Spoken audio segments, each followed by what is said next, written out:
Over and over one finds the stories written that for someone who wants to break free inside of the forces of ignorance, of delusion, of habit, of sleepwalking, that you must really see that there's something greater than just getting through each day. And devote yourself in some fashion to it. Doesn't mean sitting up without sleeping, particularly, or not taking the medicine your doctor gives you unless you have very bad karma.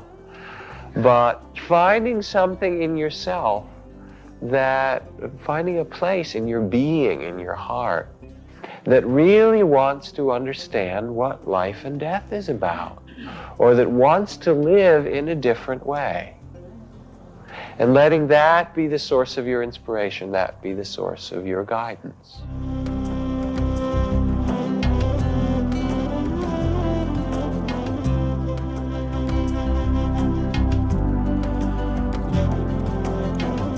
Welcome to the Jack Kornfield Heart Wisdom Hour. We are delighted to share with you Jack's innate common sense wisdom and his clear, open heart.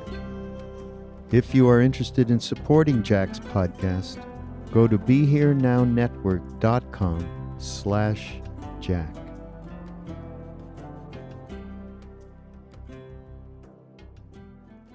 Heyo, blessings, Heart Wisdom fam. We're back with another fine episode of the podcast, number 188.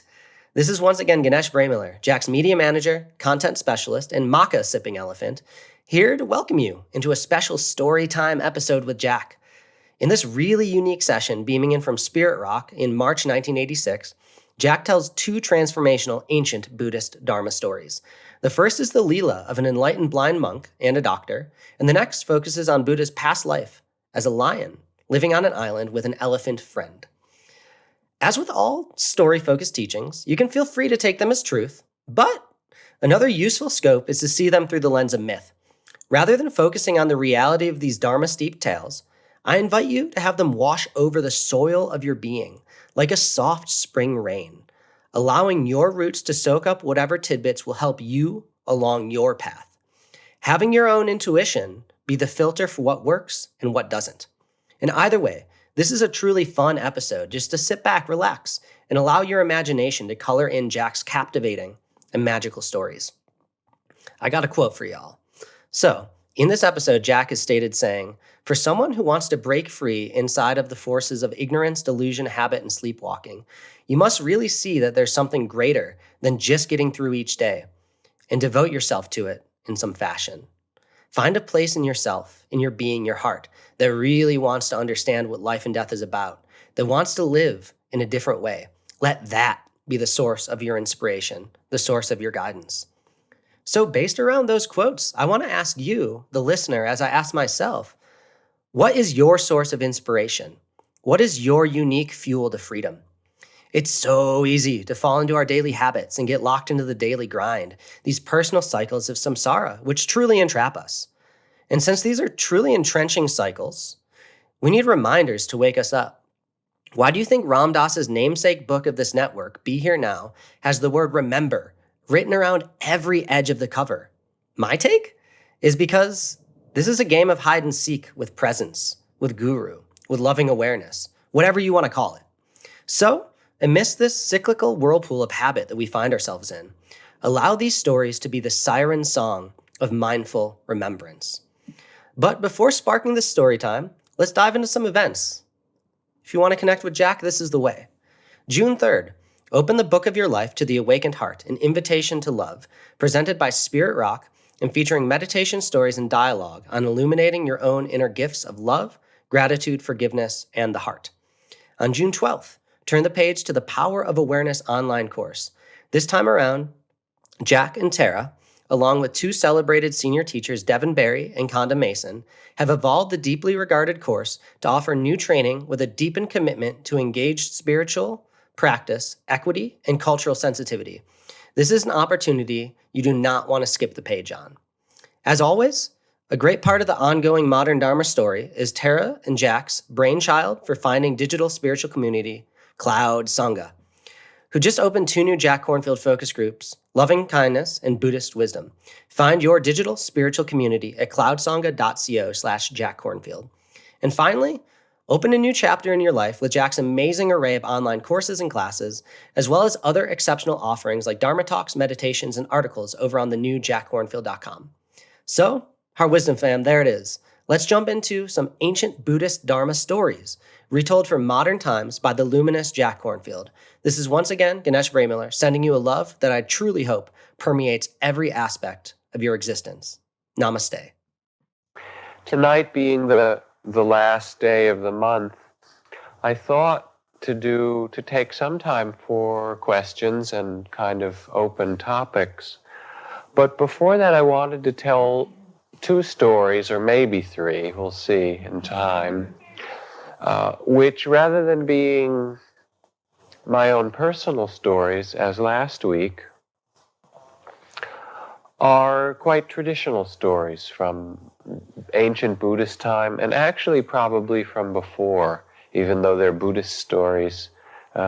They may date back prior to that, to the whole oral, ancient Vedic and Brahmanical tradition of India. And both of them speak in some way about the courage and the mystery of the heart. In a different way, each one speaks. The first story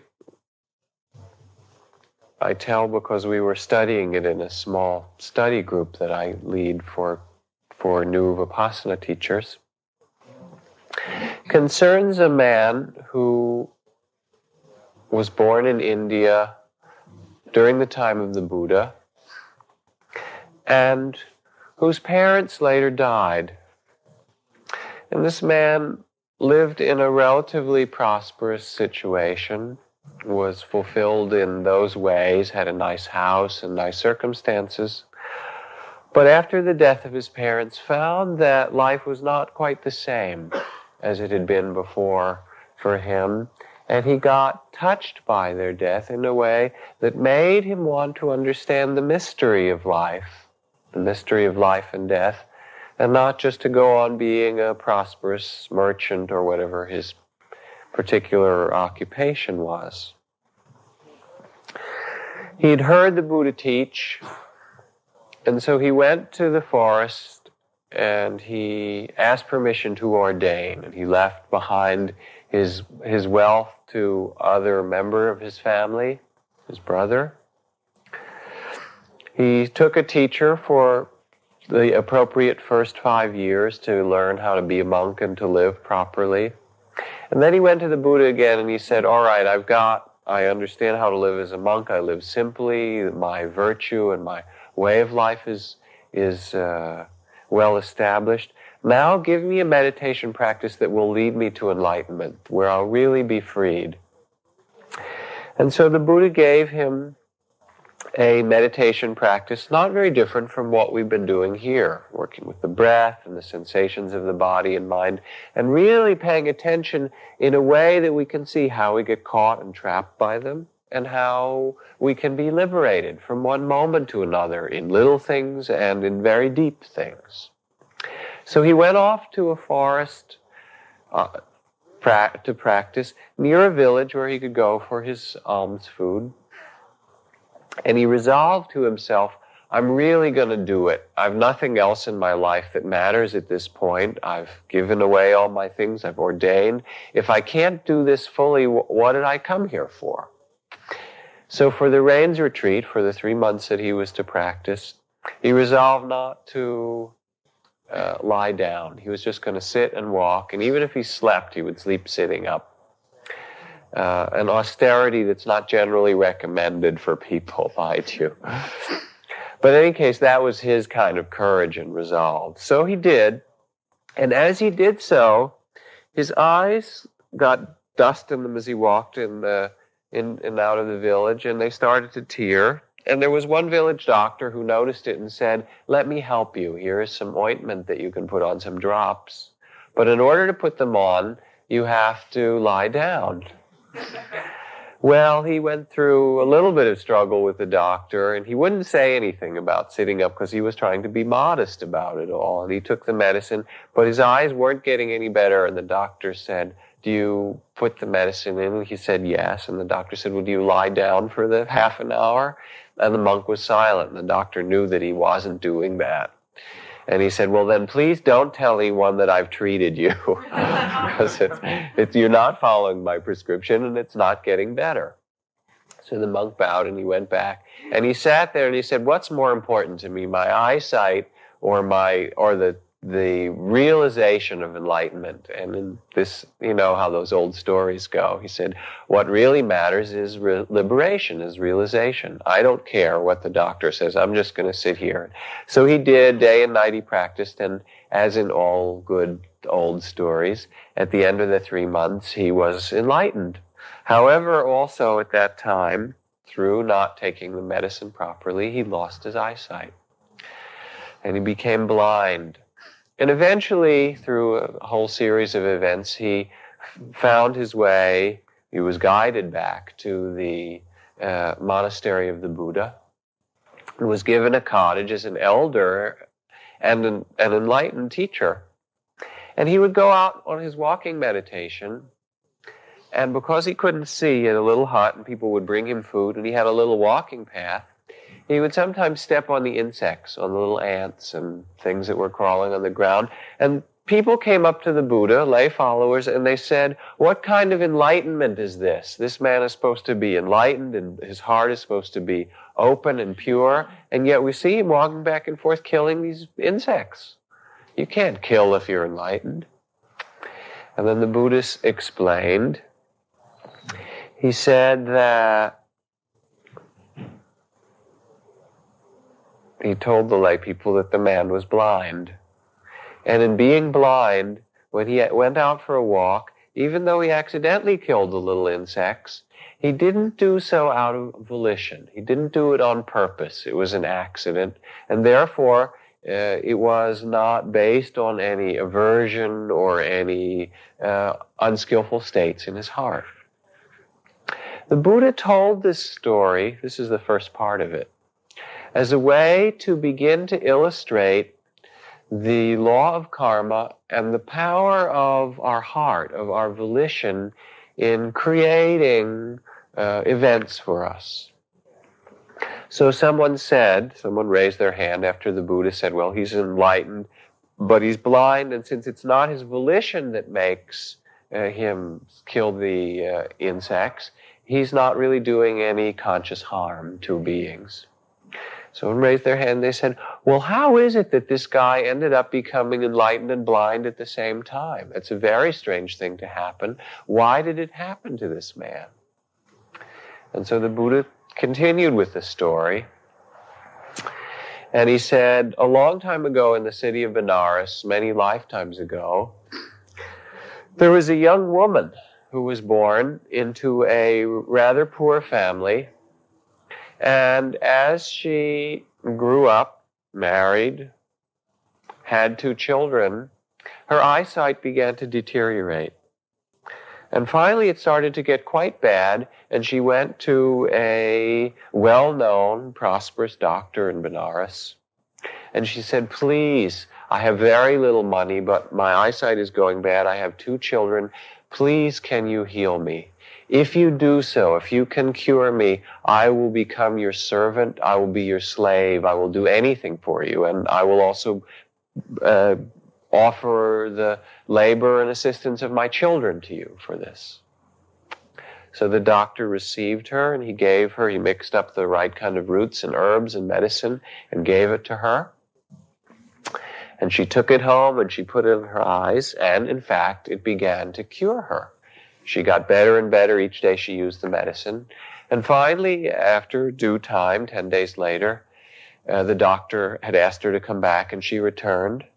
She was going back to the doctor, and she said, if he finds out that he cured me, then I'll have to become his servant or his slave and do everything that he wants for me. And I'm sorry I made that fool promise. So I'll do something else. And she went in, and he said, how are your eyes?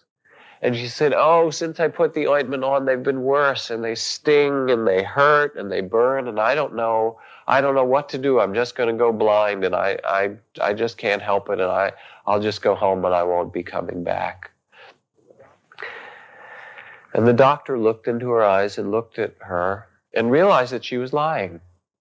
That, in fact, her eyes were healed and that she could see better than ever, and knew that she just didn't want to keep her promise. And he was quite upset with her. And she went home, and he said, well, I'll make up a new medicine for you. And he went home, and he stewed about it, and he got more and more angry. And finally, he said, if she thinks that my medicine, she's going to tell people that my medicine made her eyes worse, then I'll show her. And he went to his pharmacy, and he mixed up a different potion for her eyes. And he went to her house, and he found her, and he said, here, this is for your eyes. Maybe this will make them better. And she put them in her eyes, and she was blinded.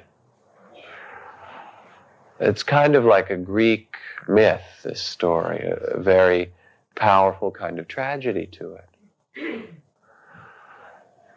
And then the Buddha said, as illustrating, he said, and so perhaps you can understand if you realize that this monk who was blinded in the course of his becoming enlightened and was unable to receive the medicine from the doctor, even though the doctor was there and said, here, only you have to take this medicine and you will be healed. Somehow in his karma, the fruit of the action that he performed in that lifetime ago, out of his anger and his resentment, giving this woman medicine that caused her blindness, has come to fruition in this lifetime. And so he was unable in his heart to receive medicine from a doctor. And therefore, even though he practiced sincerely and became enlightened, he also lost his eyesight. There are a few important points to note about the story before I go on to the next story. The first of them is that it gives you a sense, which one finds over and over in the ancient traditions, of the compelling nature of spiritual practice for people who really want to develop, or for people who really want to understand. Over and over one finds the stories written that for someone who wants to break free inside of the forces of ignorance, of delusion, of habit, of sleepwalking, that you must really see that there's something greater than just getting through each day. And devote yourself in some fashion to it. Doesn't mean sitting up without sleeping, particularly, or not taking the medicine your doctor gives you unless you have very bad karma. But finding something in yourself, finding a place in your being, in your heart, that really wants to understand what life and death is about, or that wants to live in a different way. And letting that be the source of your inspiration, that be the source of your guidance.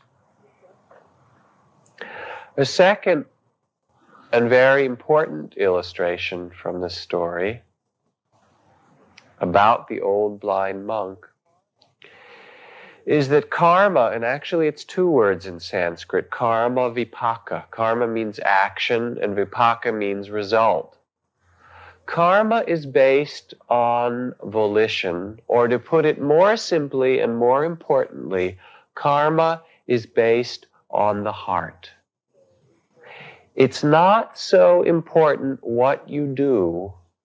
What is important is what is your intention, what is the state of your mind and the state of your heart that leads you to that action. And people ask, I remember when the Dalai Lama came and visited, there are all these complicated questions about karma. Suppose that there was someone there who had a rifle and was killing a lot of people, and you had an opportunity to save many lives, but you had to kill this person in order to do it. Would that be bad karma? or all these kind of complicated questions. And the answer is really pretty straightforward. It is, what is in your heart at the time that you act? Is there compassion? Is there caring? Is there some sense in your heart of being helpful to another person? Then, even if you're doing something kind of screwy, if that's your genuine mind state, the karma that you will make out of that, the result that will come, there may be some other kinds of results as well, but the fundamental result will come based on the goodness of that action. That will be the end result for you. If, on the other hand, even if you're acting in a way that seems rather proper and straightforward, if you do it in a way that is underneath based on a volition of jealousy or selfishness or revenge or the kind of things illustrated in that story, then somehow that will bear fruit in your life now or in the future. It's a very important law to talk about and an important lesson to share to you. It doesn't tell you how to live. That is your choice. But what it tells you is more than anything else, what creates your life in the future and the world that we live in is the human heart. And so this illustrates the very first verse in the Dhammapada, the very first verse in the most famous collection of Buddhist teachings, which says that the world and all that we live in is created by mind, by our actions and our deeds, all based on mind and heart. The word is hard to translate because it means both mind and heart. And if someone acts with goodness, then beautiful events will follow them, just as the wheel of the cart follows the ox that draws it. And similarly, if someone acts out of spite or revenge or a motivation that is harmful, so sorrow will follow them, just as the wheel of the cart follows the ox which draws it. It's a very simple and very powerful law. And if we can understand this one law and really pay attention to it in our lives, it can mean a great deal to our closest relationships, to our family, to our loved ones, and to the whole society around us.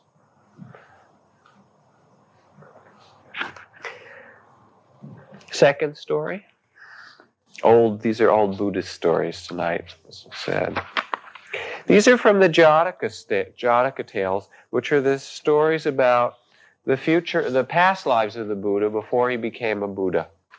Whether you believe in past and future lives is quite irrelevant. I didn't believe in them very much at all for a lot of years when I practiced, including much of the time I was a monk. I thought that they were really mythological, that they talk more about the lives that we're born into, even within one life. Because if you've noticed, between being a teenager or going to college or being married or being divorced or being at work or being in a raging, angry mood one week and in a very loving and compassionate mood another, that we live a lot of lives and that we're born in hell or heaven or all the places in between over and over again in our life. So you can take them how you like, whether they're true or not. You'll find out when you die. You'll be surprised. Once, long ago, the Buddha was born as a fearless and powerful lion.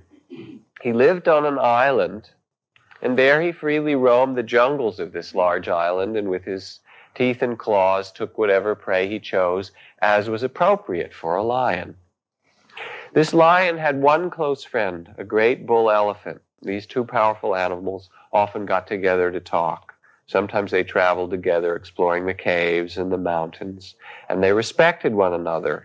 Though the lion was a hunter and the tusked elephant fed only on grasses and fruits, they got along well.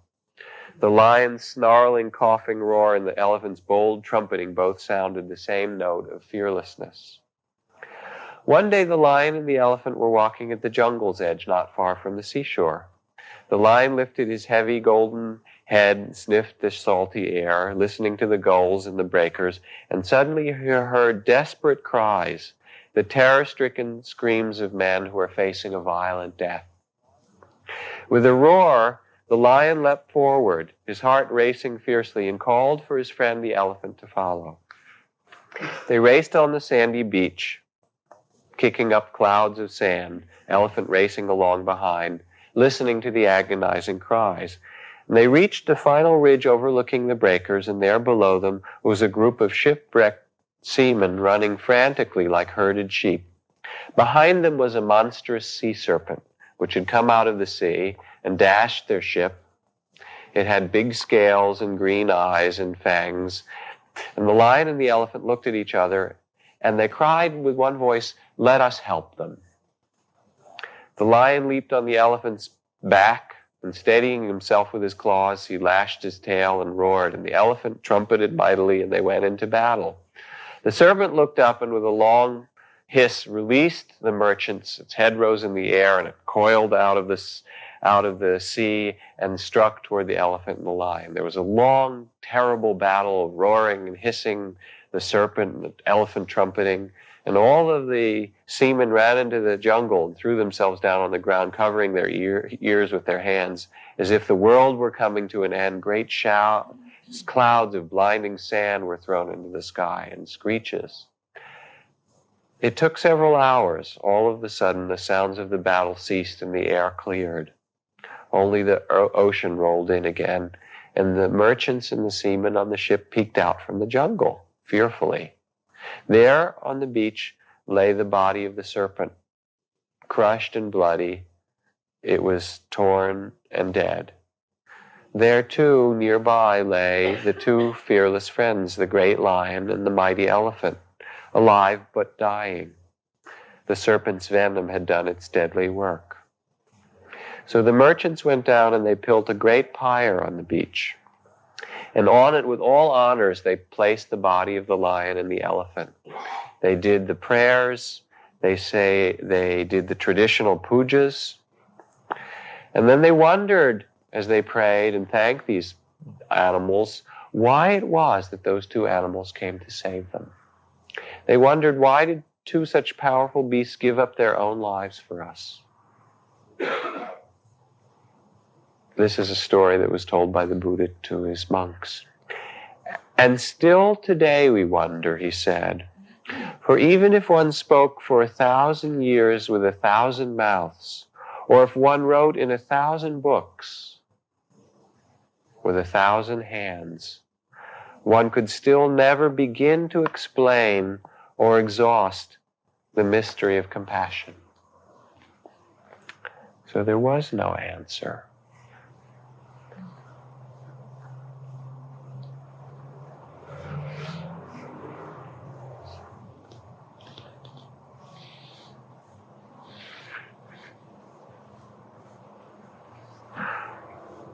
A lot of the things that one would like to understand or have explained in life with thought, with the mind, with logic, although they can be talked about or discussed or considered, can never really be answered.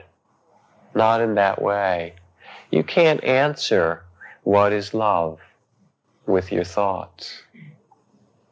You can't really answer what does it mean to be good.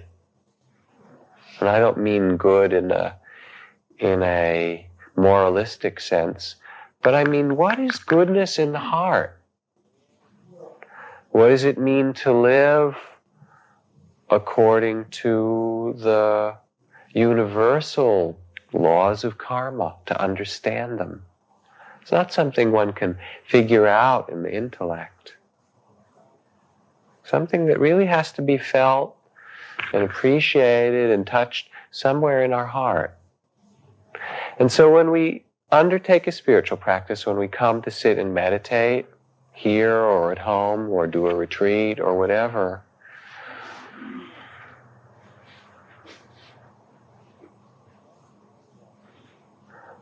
much more than giving a formula, a way that we're supposed to live, or giving some pat or fixed answer of the spiritual laws and spiritual truths. I see it as a place for us to stop and be silent and turn our attention inward and learn about the heart. And learn to listen as we act in life and see, where does our action come from? When we relate to the people nearest to us, to the society at large, what is the state of mind? What is the state of heart?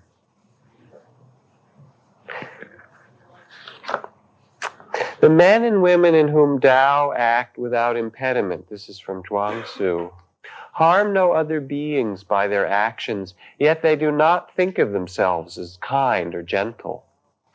The men and women in whom Tao acts without impediment do not bother with their own interests and do not despise others who do. They don't struggle to make money, and they do not make a virtue of poverty. They go their way without relying on others. And they do not pride themselves on walking alone. While they don't follow the crowd, they won't complain of those who do. Rank and reward make no appeal to them. Disgrace and shame do not deter them. They're not always looking for what is right and what is wrong, always deciding yes and no. The ancients said, therefore, that the true man or woman of Tao remains unknown. The perfect virtue produces nothing. No self is true self, and the greatest person is nobody. It's from Zhuangzi. It's not so much a question of imitation or following a particular example, as it is touching that place inside which becomes inspired or opened or filled with understanding or light of the heart.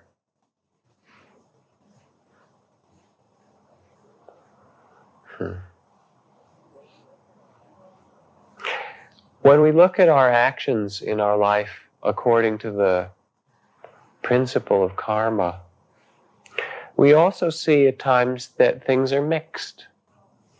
And when you look, why am I going to do this? If you really let yourself look, well, I do it for some good reasons, and I do it for some not so good reasons. I think that's true a lot of the time. Just as one sits and you think, well, I'll sit and I'll become calm or peaceful, or the heart will open or the mind will become clear. Sometimes it happens, right? Sometimes it doesn't happen.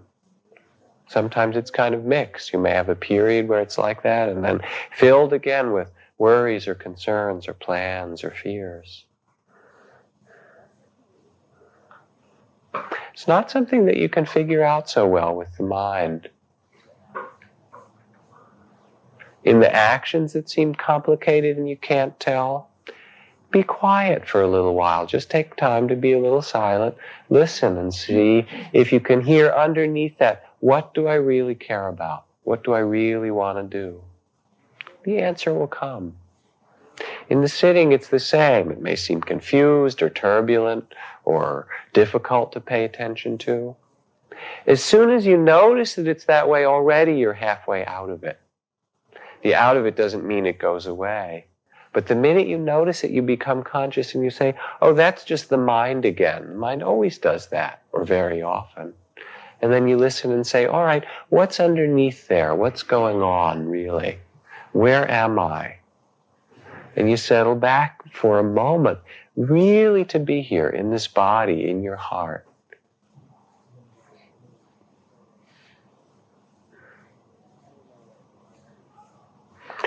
I don't know what the thread is exactly of all these stories tonight, but I told them.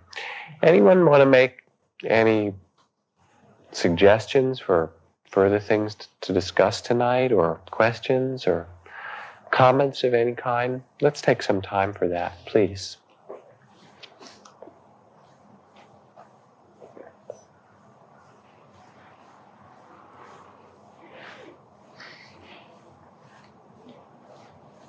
When we discussed the story about the blind monk and the doctor in this small group, one of the things that happened was that some people started to experience regret. It was kind of interesting because they realized that they were paying more attention to what they did and less attention to why they did it. It's not so much that regret itself is useful. It's not a terribly useful state of mind.